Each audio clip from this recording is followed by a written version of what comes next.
एक स्कूल में पढ़ने वाला बच्चा जिसको बात बात पर बहुत गुस्सा आता था।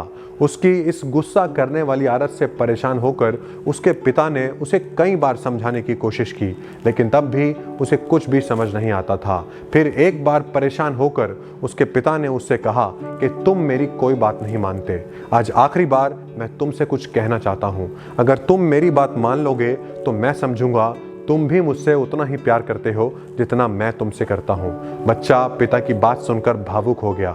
हम इंसान भी कैसे होते हैं ना, बाहर से सख्त और अंदर से नरम, लेकिन हमारे उस नरम दिल को छूने के लिए ऐसे नरम शब्दों का इस्तेमाल करना भी ज़रूरी होता है। बेटे ने भावुक होकर अपने पिता से कहा कि पिताजी, आप जैसा चाहते हैं मैं वैसा ही करूँगा। फिर पिता ने अपने बेटे को कीलों से भरा हुआ एक थैला दिया और उसे कहा कि जब भी तुम्हें गुस्सा आए तो इस थैले में से एक कील निकालकर सामने दीवार पे टंगे उस लकड़ी के बोर्ड में गाड़ देना। बेटे ने कहा, ठीक है पिताजी, जैसा आप कहेंगे मैं वैसा ही करूंगा। फिर वो बच्चा उस कीलों से भरे थैले को लेकर अपने कमरे में चला जाता है। अगले दिन जब पिता अपने बेटे से मिलते हैं तो वो उससे पूछते हैं कि तुमने उस कीलों से भरे थैले का क्या किया।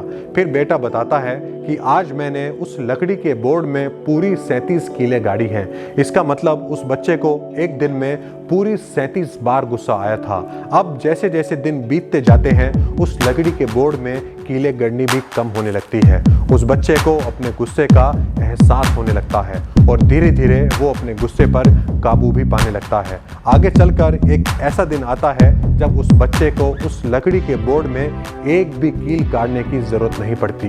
वो बहुत खुश होता है और भागकर अपने पिता के पास जाता है और पिता को बताता है कि पिताजी, अब मेरा गुस्से पर पूरा नियंत्रण हो चुका है, क्योंकि अब मुझे उस लकड़ी के बोर्ड में एक भी कील काटने की कोई जरूरत नहीं है। यह सुनकर उसके पिता बहुत खुश होते हैं और अपने बेटे को शाबाशी भी देते हैं और उसे बोलते हैं, अब इस बोर्ड में से एक एक करके तुम्हें उन सब कीलों को वापस निकालना है, लेकिन ध्यान रहे कीलों को निकालते वक्त तुम्हें जरा भी गुस्सा ना आए।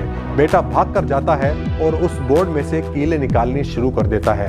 वो जैसे जैसे कीलें निकालता रहता है उसका मन और संतुष्ट होता रहता है। अब एक दिन ऐसा आता है जब वो बच्चा उस बोर्ड में से उन सब की सब कीलों को निकाल देता है।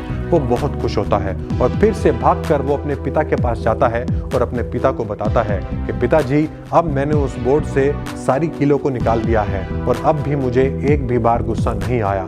ये सुनकर पिता बहुत खुश होते हैं और फिर वो अपने बेटे का हाथ पकड़कर उसे उस लकड़ी के बोर्ड के पास लेकर जाते हैं और उससे पूछते हैं, क्या तुम्हें इस बोर्ड में कोई फर्क नजर आता है? बेटा उस बोर्ड की तरफ देखकर अपने पिता से कहता है कि पिताजी, मुझे तो इस बोर्ड में कोई भी फर्क नजर नहीं आता। पिता फिर से अपने बेटे से पूछते हैं, जरा ध्यान से देखो, क्या तुम्हें इस बोर्ड में कोई फर्क नजर नहीं आता? बेटा फिर से उस बोर्ड की तरफ देखता है और अपने पिता से कहता है कि पिताजी, मुझे तो इसमें सिर्फ उन कीलों के निशान नजर आते हैं। फिर पिता अपने बेटे से कहते हैं, यही तो मैं तुम्हें समझाना चाहता था। जब तुम किसी को अपशब्द बोलते हो, किसी का अपमान कर देते हो, किसी को दुख देते हो, तब तुम्हारे द्वारा कहे गए वो शब्द उस इंसान के दिल और दिमाग में जो निशान छोड़ देते हैं, वो निशान कभी नहीं मिटते।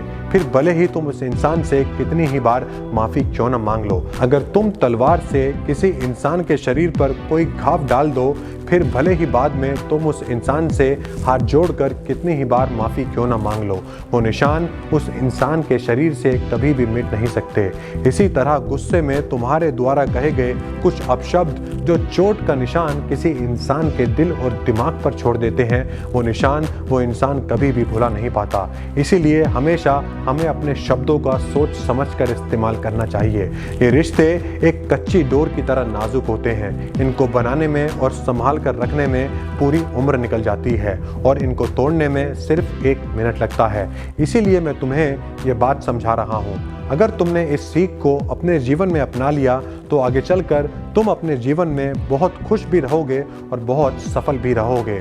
अगर तुम्हें कभी गुस्सा आए तो एक बार उस लकड़ी के बोर्ड में कीलों के द्वारा दिए गए उन निशानों के बारे में सोच लेना। कभी कभी कुछ निशानों को लोग मरते दम तक नहीं भूलते, तो हमें ऐसा काम ही क्यों करना जो लोगों का दिल दुखाए। हमें कुछ ऐसा काम करना चाहिए जिससे हम खुश भी रहें और हमें गर्व भी महसूस हो।